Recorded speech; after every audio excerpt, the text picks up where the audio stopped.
उस रात बहुत तेज बारिश हो रही थी। अमन अपने दोस्त की शादी से लौट रहा था।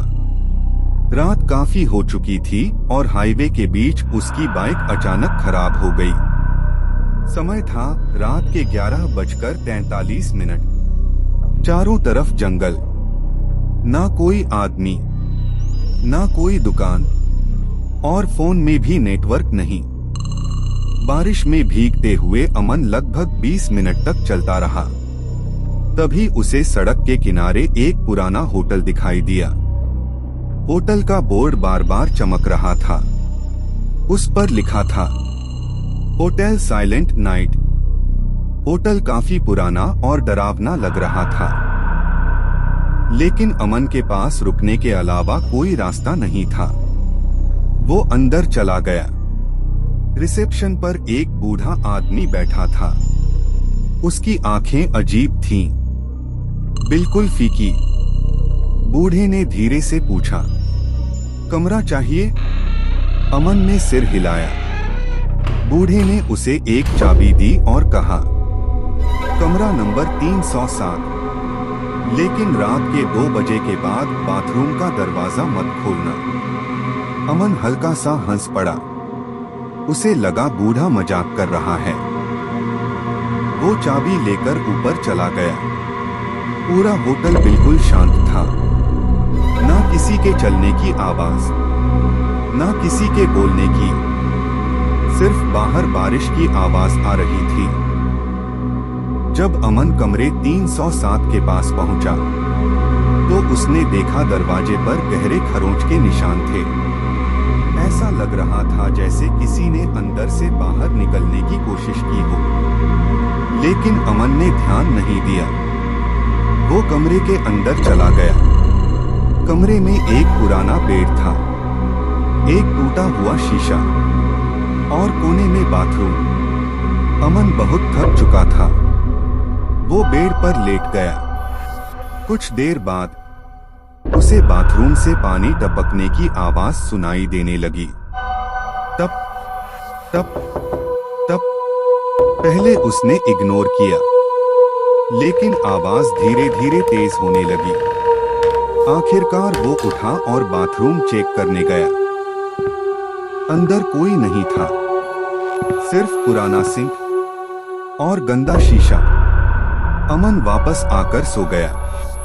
फिर रात के ठीक 2:07 बजे कमरे के दरवाजे पर किसी ने दस्तक दी।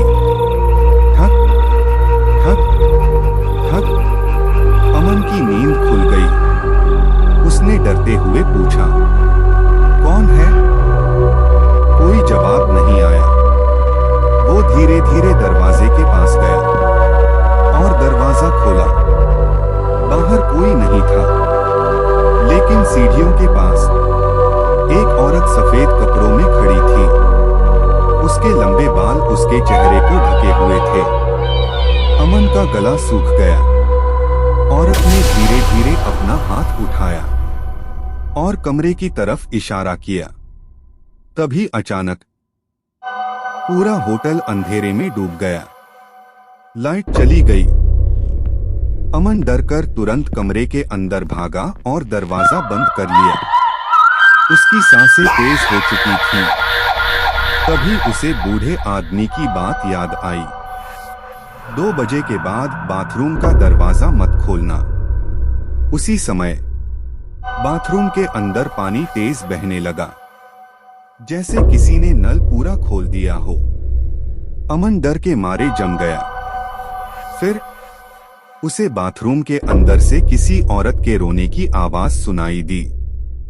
धीरे धीरे वो आवाज और पास आने लगी और फिर बाथरूम के शीशे पर खुद ब खुद कुछ लिखा दिखाई दिया। मुझे बाहर निकलने दो। अमन के हाथ कांपने लगे। तभी बाथरूम का दरवाजा धीरे धीरे अपने आप खुलने लगा। ची। अंदर पूरा अंधेरा था, लेकिन उस अंधेरे में 2 सफेद आंखें चमक रही थीं। अमन डर के मारे पीछे हट गया। फिर अचानक एक औरत उल्टे पैरों से तेजी से उसकी तरफ भागी। उसका चेहरा पूरी तरह जला हुआ था और उसकी आंखें काली। अमन जोर से चीखा। एक औरत उल्टे पैरों से तेजी से उसकी तरफ। उसका चेहरा पूरी तरह जला हुआ था और उसकी आंखें काली। अमन जोर से चीखा और कमरे से बाहर भागा। वो सीधे रिसेप्शन तक पहुंचा, लेकिन नीचे पहुंचकर उसके होश उड़ गए। रिसेप्शन खाली था। वह बूढ़ा आदमी वहां नहीं था।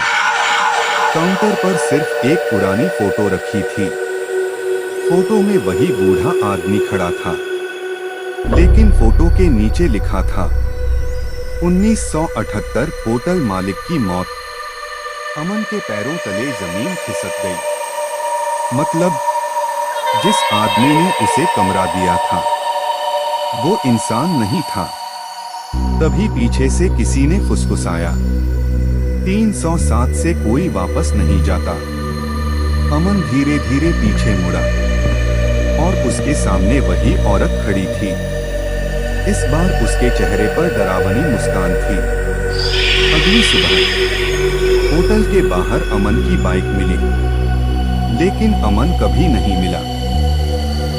लोग कहते हैं आज भी रात के 2 बजे अगर कोई उस होटल के पास जाए तो कमरा नंबर 307 की खिड़की में एक लड़का मदद मांगता दिखाई देता है। लेकिन जो भी उसकी मदद करने अंदर जाता है वो कभी वापस नहीं आता।